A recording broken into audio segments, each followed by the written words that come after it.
भयकथा, अमानवीय आकृती. प्रसंग. गावाच्या टोकाला एक पडका वाडा होता.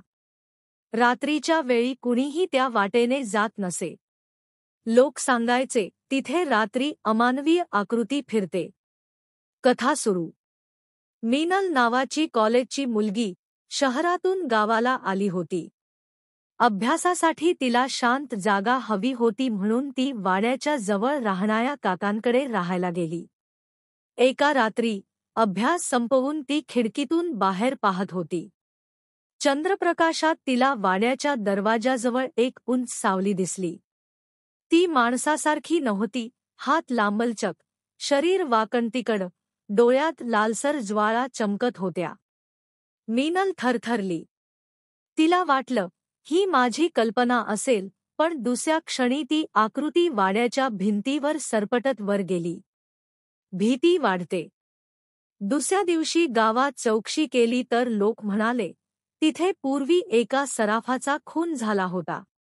त्याचा आत्मा अजून शांत झालेला नाही. रात्री तो वाड्यात दिसतो, पण आकृती आता माणसासारखी राहिली नाही. मीनलला भीतीने झोप लागत नव्हती. तिसऱ्या रात्री तिने ठरवलं, मी स्वतः पाहते. ती टॉर्च घेऊन वाड्याकडे गेली. क्लायमॅक्स. वाड्यात आत शिरताच वातावरण बदललं. थंड वारा सुटला, दिवे लुकलुकले. अचानक भिंतीवर काळसर हात उमटले. मीनलने टॉर्च वळवली आणि तीच अमानवीय आकृती तिच्या समोर उभी होती. डोकं मागे वाकलेलं, चेहरा मानवी नसलेला, आणि तोंडातून कुजलेल्या वासासह आवाज आला. तू माझं रहस्य जाणून घेऊ नकोस. नाहीतर तुझंही रूप असंच होईल. मीनल किंचाळली. वाड्यातला दरवाजा आपोआप बंद झाला. शेवट. दुसऱ्या दिवशी लोकांनी वाडा तपासला, पण मीनल कुठेच सापडली नाही.